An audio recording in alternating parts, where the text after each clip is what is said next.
Hello, I'm Travis Zimmerman. I'm the site manager here at the Mille Lacs Indian Museum and Trading Post.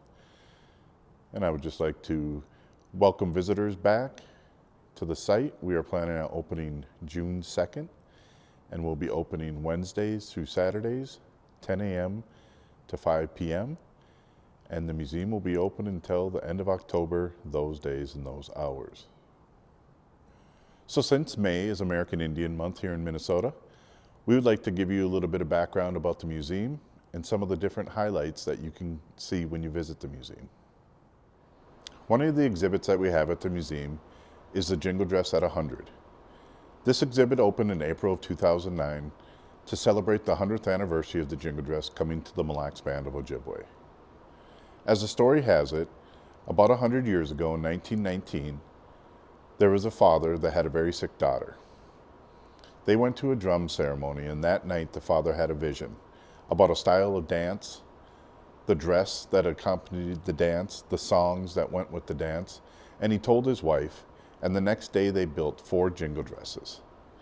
Those 4 original jingle dresses were blue, yellow, green, and red. And so the instruction was that the women were supposed to dance to the 4 directions, one to the north, one to the south, one to the east, and one to the west. And as they started dancing, this little girl who was bedridden started sitting up as she heard the noise that the jingle dresses were making as the women were dancing in them. Eventually she went to find out what was making the noise, and she sat outside the arena and watched the women dance. And eventually she joined the women by the time the dance was done. After that, the girl was recovered and got better, and news of the jingle dress spread, and it became a dress that was known as a healing tradition. Now, if you know anything about 1919, it was the year that the Spanish influenza was going across the world and infected millions of people.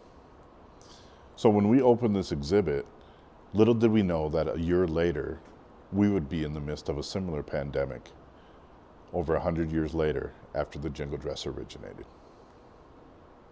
One of the things that makes this exhibit special is that it was co-curated by guest curator Brenda Child from Red Lake, who's also a Indian Studies professor at the University of Minnesota. The exhibit is also bilingual, so it is in English and Ojibwe, and with the help of Obazan, Lee Staples, and Chato Gonzalez, we're able to make not only the exhibit panels bilingual, but also all of the dress labels are both in English and Ojibwe. One of the special dresses that we have in the exhibit is a dress by Mille Lacs band member Starry Benjamin Skinaway that was created in the 1920s.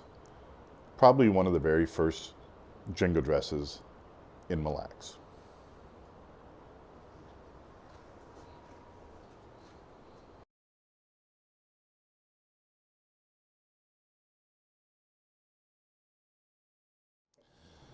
So now let's take a look in our Four Seasons room, which is a visitor favorite here. So the Four Seasons room talks about traditional living and lifestyles of the Ojibwe. Although these ways we talk about here are traditional ways that the Ojibwe took part in since they moved to Minnesota in the mid-1700s, a lot of these ways are still practiced today. So in this room, we take visitors through the different seasons and the activities of the seasons. In the springtime, we talk about sugar bushing, tapping the maple trees for their sap so that they can boil it down to syrup and further process it down into maple sugar. In the summertime, we talk about some of the different activities that the Ojibwe would do around the lake, such as netting and spearing fish, gathering berries that grow wild throughout the summer,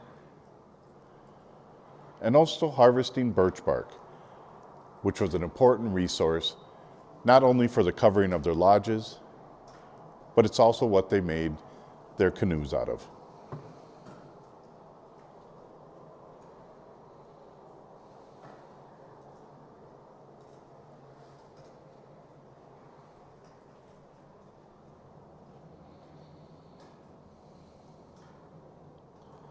In the fall time, we highlight wild rice.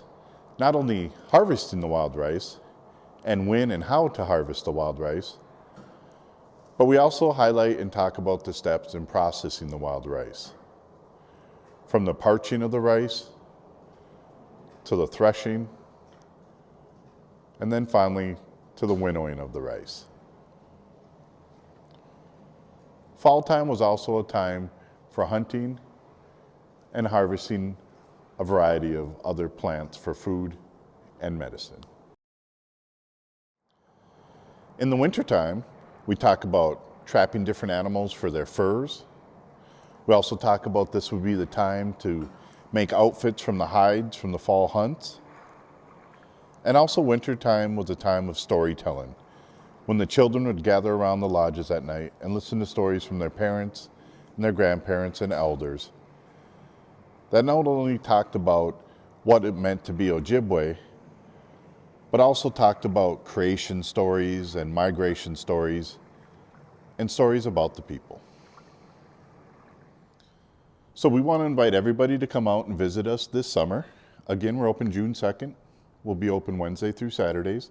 The Trading Post is currently open Wednesday through Saturdays for the whole month of May.